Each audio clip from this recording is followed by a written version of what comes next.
오늘 우리 함께 읽을 기록된 하나님 말씀은 신약의 말씀입니다. 누가복음 제2장 8에서 20절까지의 말씀입니다.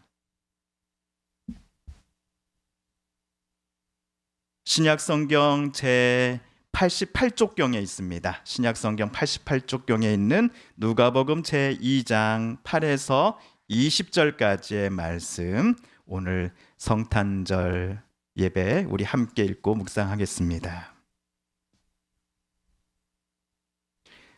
저와 여러분이 한 절씩 교독하시고 마지막 20절 우리 한 목소리로 함께 봉독하겠습니다. 먼저 2장 8절 말씀 제가 먼저 봉독합니다. 그 지역의 목자들이 밤에 밖에서 자기 양떼를 지키더니 주의 사자가 곁에 서고 주의 영광이 그들을 두루 비추매 크게 무서워하는지라. 천사가 이르되 무서워하지 말라. 보라, 내가 온 백성에게 미칠 큰 기쁨의 좋은 소식을 너희에게 전하노라. 오늘 다윗의 동네에 너희를 위하여 구주가 나셨으니 곧 그리스도 주시니라. 너희가 가서 강고에 쌓여 구유에 뉘어 있는 아기를 보리니 이것이 너희에게 표적이니라 하더니 호련히 수많은 천군이 그 천사와 함께 하나님을 찬송하여 이르되 지극히 높은 곳에서는 하나님께 영광이요 땅에서는 하나님이 기뻐하신 사람들 중에 평화로다 하니라. 천사들이 떠나 하늘로 올라가니 목자가 서로 말하되 이제 베들레헴으로 가서 주께서 우리에게 알리신 바 이 이루어진 일을 보자 하고 빨리 가서 마리아와 요셉과 구유에 누인 아기를 찾아서 보고 천사가 자기들에게 이 아기에 대하여 말한 것을 전하니 듣는 자가 다 목자들이 그들에게 말한 것들을 놀랍게 여기되 마리아는 이 모든 말을 마음에 새기어 생각하니라. 목자들은 자기들에게 이르던 바와 같이 듣고 본 그 모든 것으로 인하여 하나님께 영광을 돌리고 찬송하며 돌아가니라. 아멘.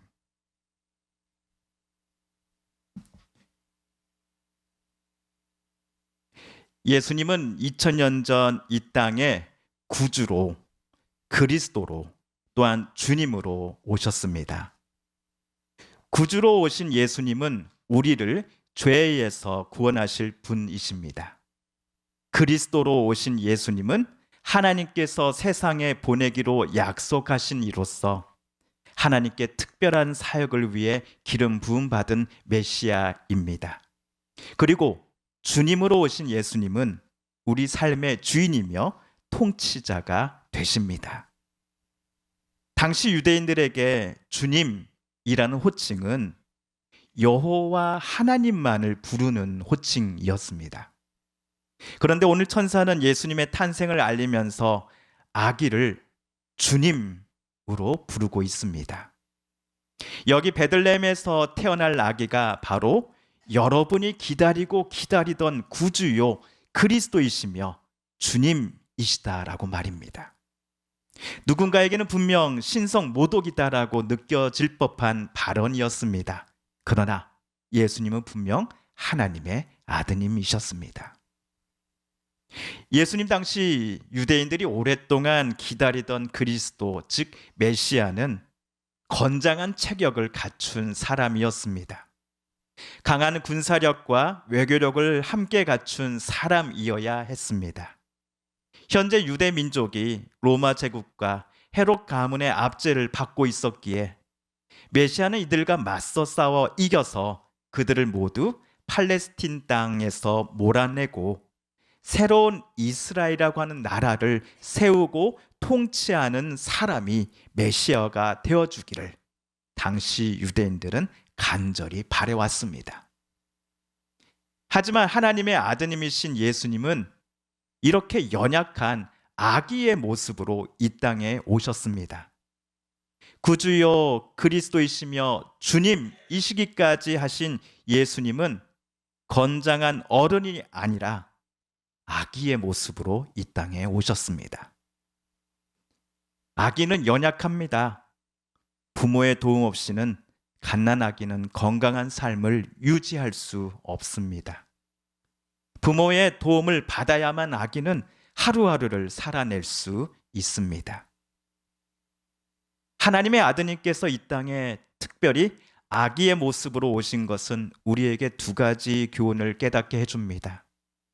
첫째, 메시아이신 예수님은 누군가를 위협하고 공격하고 조롱하기 위해 오신 것이 아니라 세상을 사랑으로 품고 소통하기 위해 아기라고 하는 가장 평화로운 모습으로 오셨습니다. 잠시 후 구유에 태어난 아기 예수님을 만나고자 찾아온 베들레헴의 목자들을 보십시오. 만약 예수님이 로마 제국이나 헤롯 왕가의 화려한 왕궁에서 삼엄한 경비 속에 태어난 왕자라고 한다면 사회에서 소외받던 목자들이 감히 그 곁에 다가갈 수 있었겠습니까? 하지만 주님이신 예수님은 왕자가 아니라 누구나 다가갈 수 있는 존재인 연약한 아기로 이 땅에 오셨습니다. 그리고 둘째, 아기 예수님께서 부모의 도움과 헌신 그리고 사랑 속에 키와 지혜가 자라났듯이 우리가 하나님의 자녀로 살아갈 때에 하나님을 신뢰하고 사랑하며 온전히 의존한다라는 것이 어떠한 삶인지를 예수님은 자신의 생애를 통해 우리에게 밝히 보여주셨습니다. 본보기가 되어주셨습니다. 예수님은 하나님과 동등이시면서도 하나님의 뜻 앞에 자신을 모두 비우신 분이었습니다. 가장 낮고 낮은 자리로 하나님의 뜻을 따라 이곳에 내려오셨습니다. 스스로 연약해짐과 누추해짐을 선택한 것은 모든 죄인을 품으시고자 하는 하나님의 뜻과 계획에 성자 하나님께서 기꺼이 순종하신 결과였습니다. 바로 이때부터 구주 예수님은 누구든지 자기를 높이는 자는 낮아지고 누구든지 자기를 낮추는 자는 높아질 것이다 라고 하는 자신의 말씀이 무엇을 뜻하는지 본인의 삶으로 우리에게 분명히 보여주기 시작하셨습니다. 화려한 왕궁에서 예수님은 태어나지 않고 집에서 키우는 가축들의 똥, 오줌이 여기저기 묻혀져 있고 그것들의 냄새가 가득한 가축 우리에 예수님은 태어나셨습니다. 사실 우리는 어디선가 고약한 냄새가 나면 눈살부터 찌푸립니다. 그쪽으로는 고개도 돌리기 싫어하고 본능적으로 멀리 피하려고 합니다. 그런데 주님은 그 냄새 나는 곳으로 직접 걸어 들어오셨습니다.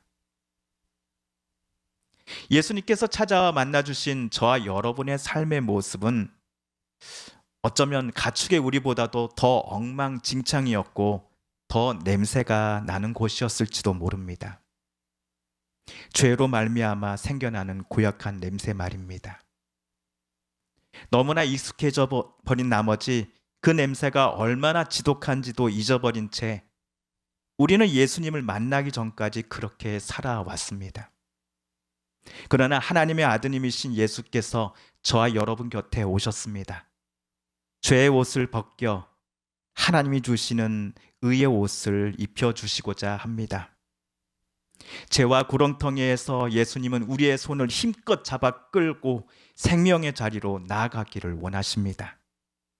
이를 위해 하나님 보좌 옆에 앉아 계신 예수님께서 낮고 낮은 이 땅에 사람의 몸을 입고 그것도 아기의 모습으로 세상에 오신 것입니다.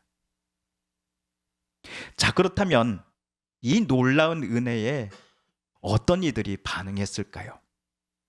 이 땅에 아기로 오신 예수님께서 구주요 그리스도이시며 주님이시다라는 사실을 오늘 본문에서 어느 누가 인정하고 그분을 만나고자 하였을까요? 첫째는 순종의 길을 걸은 요셉과 마리아 부부입니다. 둘째는 만삭의 마리아에게 구유라고 하는 공간을 내어준 숙박업소 주인입니다. 그리고 마지막은 천사의 소식을 듣고 달려온 베들레헴의 목동들입니다. 먼저 우리는 요셉의 순종을 기억해야 합니다. 지난주에 우리는 마태복음을 통해 요셉이 겪었던 고뇌를 묵상했습니다. 정혼한 마리아가 임신 4개월째라는 청천벽력과 같은 소식을 들었을 때 요셉의 마음은 어떠했을까요? 요셉은 의로운 사람이었습니다. 그는 율법을 존중했고 소중히 여기는 사람이었습니다. 그래서 요셉은 파혼을 하기로 마음먹습니다. 대신 시끄러운 파혼 절차를 밟지 않고 파혼 절차를 조용하게 진행하기로 결심합니다. 공식적인 파혼 절차를 진행했다가는 예비 신부인 마리아의 명예에 큰 타격을 줄 수 있었기 때문이었습니다. 수많은 이들이 마리아가 임신한 것이 정혼 기간 중 약혼자가 아닌 다른 남자와 관계 때문으로 규정하고는 그녀에게 온갖 모욕을 해댈 것입니다. 마리아는 평생을 간음녀라는 낙인이 찍혀서 살아가야 할 것입니다. 요셉도 파혼을 고려 중일 때만 하더라도 자기 아내 마리아가 정혼 기간 중 간음을 했을 것이다라고 추정한 것 같습니다. 그럼에도 요셉은 마리아에 대한 연민과 국률함이 아예 없지 않았습니다. 그래서 요셉은 증인 2명에게 파혼 증서를 제출하는 것으로 이혼이 허락될 수 있는 조용한 파혼 절차를 진행하는 편을 선택합니다. 이렇게 조용한 파혼 절차를 선택하면 신부에게 신랑 측이 정혼식 당일 전달했던 결혼 지참금을 전혀 돌려받지 못하게 됩니다. 그 당시 결혼 지참금은 말씀드렸죠. 일용직 노동자의 7개월치에 해당되는 임금이었습니다. 오늘날로 한번 계산해 보면 한 달에 만약 250만 원을 받는다 가정해 보면 7달 하면 1,750만 원이 됩니다. 액수면에서 결코 작은 돈이 아닙니다. 이러한 상당한 금액의 지참금 반환을 포기하면서까지 이혼 절차를 요셉이 진행하고자 할 때에 주변 사람들은 마리아가 아니라 오히려 요셉을 비난했을지 모릅니다. 아니 저렇게 예쁜 마리아와 이혼을 하려고 하다니 혹시 요셉 정혼 기간 중 마리아 말고 다른 여자가 생긴 것 아니야? 라고 하는 의심과 경멸에 가득한 이웃들의 눈빛을 유하는 견디어야 했습니다. 시끄러운 정식 파혼 절차가 아닌 조용한 파혼을 선택할 때에 요셉이 정신적으로나 물질적으로 입는 피해가 그리고 손해가 정혼 기간 중 임신을 한 마리아보다는 훨씬 더 큰 상황이었던 겁니다.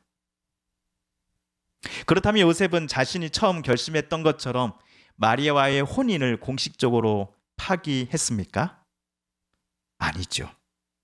오늘 본문 2장 3에서 5절을 보시면 그 답을 우리는 알 수 있습니다.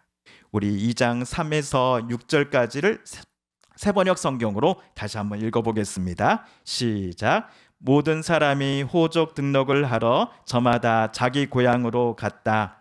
요셉은 다윗 가문의 자손이므로 갈릴리의 나사렛 동네에서 유대에 있는 베들레헴이라는 다윗의 동네로 자기의 약혼자인 마리아와 함께 등록하러 올라갔다. 그때 마리아는 임신 중이었는데 그들이 거기에 머물러 있는 동안에 마리아가 해산할 날이 되었다. 천사의 지시에 요셉은 순종했습니다. 마리아의 임신이 사람에 의해서가 아니라 하나님의 뜻에 따라 성령으로 잉태된 것이다 라는 사실을 요셉은 자신의 삶으로 받아들였습니다. 이 아기가 자기 백성을 그들의 죄에서 구원할 이시다라는 천사의 설명을 요셉은 거부하지 않았습니다. 그리하여 요셉은 잠에서 깨어나 즉각 마리아를 자기 집으로 데려옵니다.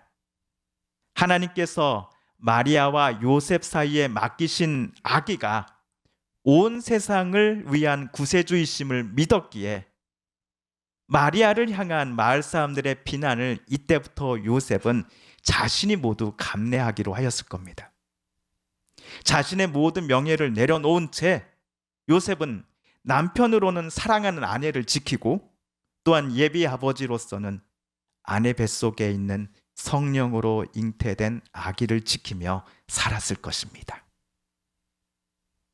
이처럼 요셉이 자신의 명예를 꺾고 아기 예수님을 맞이할 가족이라고 하는 울타리를 준비했다면 베들레헴에는 아기 예수님이 안전하게 태어날 수 있도록 공간을 준비한 또 한 사람이 있었습니다. 바로 만삭의 마리아를 위해 기꺼이 자기네 집 구유를 내어준 베들레헴의 어느 숙박업소 주인입니다. 요셉이 천사의 권면에 순종하여 마리아를 자기 집으로 데려온 지 약 6개월이 지났을 때에 아우구스투스가 로마 황제였고 구레뇨가 시리아 총독이었던 때에 모든 이들이 자기가 태어난 고향에서 호적 신고를 하라는 명령이 로마 제국 전역에 하달됩니다. 지금은 비록 나사렛에 거주하고 있지만 요셉은 실은 다윗 가문의 후손이었기에 그의 본가는 베들레헴이었습니다. 그래서 요셉과 그의 신부 마리아도 현재 거주지인 나사렛에서 베들레헴으로 이동하는 중이었던 것이지요. 두 지역 사이가 여러분 146km가 됩니다. 지도를 확인해 보니까 146km면 어느 정도 될까 했더니 우리 서북교회에서 서울역까지 거리가 딱 147km입니다. 차로, 그것도 만삭의 아내를 데리고 비포장 도로와 산길을 지나 꼬박 일주일을 걸어서 서울역까지 가야 한다라고 한번 상상해 보십시오. 그 당시 요셉과 마리아는 단순한 여행이 아니라 어쩌면 생명을 건 사투를 벌였을지 모릅니다. 출산의 날은 점점 다가왔습니다. 그러나 요셉과 마리아는 아이를 낳을 만한 마땅한 곳을 쉽게 찾지 못했습니다. 베들레헴에서 여관을 운영하는 주인들마다 만삭의 여인을 손님으로 받아주지 않아서 아이가 누울 자리를 찾지 못했다라고 우리는 흔히들 알고 있습니다. 당시의 공공 숙소는 이 칸막이가 없는 넓은 공간에 많은 사람이 섞여 자는 구조였습니다. 옛날 군대 막사를 내무반을 생각하시면 될 것 같습니다. 베들레헴의 숙소도 마찬가지였습니다. 여러분, 요즘 병원에서 출산을 마구간에서 한다 그러면 그 사람을 누가 뭐라 하겠습니까? 미친 사람이라 하겠죠. 출산은 매우 개인적이고 위생적인 장소에서 행해져야 합니다. 하지만 호적 신고 때문에 베들레헴에 찾아온 그 수많은 이들이 함께 쓰는 차지하고 있는 공용 공간에서 아이를 낳는다는 것이 산모에게나 다른 여행객들에게 모두 편치 않은 상황이었을 것입니다. 그래서 요셉과 마리아 부부가 아이를 구유에 뉘었던 것은 어떤 숙박업소 주인의 배려 때문이었을 것이다 라고 어떤 학자는 말하기도 합니다. 만약 이 학자의 주장이 옳다고 한다면 산모가 여러 사람들로부터 분리된 공간에서 편안하게 아이를 출산할 수 있도록 그 숙박업소 주인은 이 젊은 부부에게 자신이 제공해 줄 수 있는 특별한 공간을 내주었으니 그곳이 바로 구유였던 것입니다. 그런데 이 주인은 온 세상 모든 이들을 죄와 사망으로부터 구원하시기 위해 이 땅에 오신 아기 예수님의 탄생을 위한 자리를 본인이 제공했다라는 사실을 당시에는 미처 몰랐을 것입니다. 저는 이때 아기 예수가 성인이 되셨을 때 제자들에게 하신 다음 말씀이 떠올랐습니다. 여러분 마태복음 25장 말씀 함께 읽어볼까요? 시작. 임금이 대답하여 이르시되 내가 진실로 너희에게 이르노니 너희가 여기 내 형제 중에 지극히 작은 자 하나에게 한 것이 곧 내게 한 것이니라 하시고, 이 말씀을 하실 때 예수님은 30년 전 자기가 태어나던 날 밤 자기와 부모님께 구유를 흔쾌히 내준 어느 이름 모를 베들레헴의 숙박업소 사장님을 떠올렸을지 모릅니다. 그 사장님이 30여 년 전 그때 만삭의 여인 마리아에게 그리고 목수 요셉에게 내어준 구유 그 자리가 바로 나를 위한 자리였다라고 예수님은 말씀하셨을 겁니다. 여러분도 작은 자에게 행한 것이 바로 나 주님을 영접하는 것입니다라고 예수님은 이어서 가르치셨습니다. 요셉이 예수님을 위해 자신의 권리를 포기했고 베들레헴의 이름 모를 숙소 주인이 예수님을 위해 마리아와 요셉에게 그리고 구주로 태어날 이 아기에게 작은 배려를 실천한 사람들이었다고 한다면 하나님은 또 다른 평범한 사람들을 오늘 본문에서 부르고 계십니다. 그들은 베들레헴의 목자들입니다. 이들은 가장 높으신 하나님의 영광을 제일 먼저 목격한 사람들이었습니다. 사실 베들레헴의 목자들은 당시 팔레스타인 사회에서 신분이 가장 낮은 계급에 속한 이들이었습니다. 들판에서 양과 함께 지내며 그것들의 배설물을 만지는 직업이었기에 종교 지도자들은 이들을 깨끗이 못한 사람들, 부정한 사람이라고 취급했습니다. 게다가 재판장에서 목자들의 발언은 증언으로서의 효력을 인정해 주지 않을 정도로 목자들은 당시 사회 구성원들에게 여러모로 무시를 당하는 사람들이었습니다. 모두가 자신들을 조롱하고 비웃어도 이들 목자들은 어제나 오늘 또 평소처럼 밤에 깨어 있어서 자기 양들을 지키고 있었지요. 그런데 천사가 구주요 그리스도이시며 주님으로 이 땅에 오신 아기의 탄생이라고 하는 이 기쁜 소식을 제일 먼저 누구에게 전했습니까? 베들레헴의 목자들이었습니다. 그리고 제일 먼저 구주요 그리스도이며 주님으로 이 땅에 오신 아기를 찬양했으며 이 아기를 제일 먼저 만나러 갔던 이들도 바로 베들레헴의 목자들이었습니다. 하나님의 뜻을 누구보다도 제일 잘 안다라고 성경을 어떤 사람보다도 정확하게 해석할 수 있다고 자부하던 그 당시 제사장들과 다른 종교인들이 아니었습니다.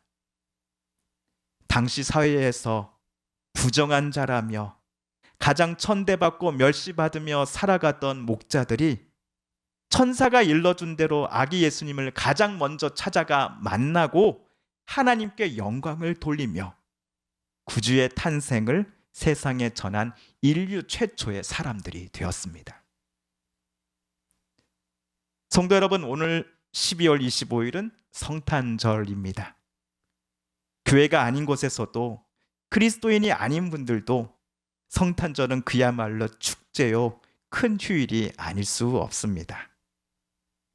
하지만 우리 그리스도인들에게 성탄절은 더 큰 의미의 날입니다. 우선은 구주요 그리스도이시며 또한 주님으로 이 땅에 아기로 오신 예수님의 탄생을 축하하고 또 기념하는 날이어야 합니다. 또한 낮고 낮은 이 땅에 스스로 자신을 낮추시고 비우신 성자 하나님이신 예수께서 보잘것없고 뭐 하나 제대로 내세울 거 없는 사람들에게 찾아가 그들을 만나주시고 그들과 함께 해주시기를 시작한 날이기 때문입니다. 요셉과 마리아, 자기 구유를 출산의 장소로 내준 숙박업소 사장님, 그리고 베들레헴의 목자들에게 이르기까지 오늘 본문에 나오는 그들이 예수님을 만났을 때 자신들을 향한 하나님의 사랑과 은혜가 그리고 그 신비가 얼마나 큰 것인지를 저들은 느꼈을 것입니다. 그런데 오늘 성경 본문에 나오는 위 사람들이 아기 예수님을 영접하고 만났을 때 느꼈을 그 감격과 은혜는 2000년이 훨씬 지난 저와 여러분에게도 동일하게 비춰지고 있습니다. 나는 부족하여도 영접하실 터이니 영광나라 계신 임금 우리 주 예수라 하는 찬송가 가사의 고백처럼 우리 주님은 하나님께서 우리와 늘 함께 하신다라는 증거가 되시기 위해 이 땅에 친히 오셨습니다. 그리고 그 언젠가 반드시 이 땅에 다시 오실 것임을 저와 여러분은 믿습니다. 그날까지 주님은 성령으로 우리와 늘 함께 하십니다. 이러한 감격을 가지고 2000년 전 이 땅에 오신 예수님의 탄생을 우리도 힘차게 찬양하십시다. 오늘 우리 14절 말씀을 함께 읽으며 오늘 성탄절 말씀 묵상을 마치겠습니다. 시작. 지극히 높은 곳에서는 하나님께 영광이요 땅에서는 하나님이 기뻐하신 사람들 중에 평화로다 하니라. 아멘. TV CM, 라디오 CM, 선거 홍보 영상, 기업 홍보 및 기록 영화를 전문으로 기획, 촬영하여 제작하는 산여울 기획은 1등 제품을 2등 가격으로 공급합니다. 산여울 기획.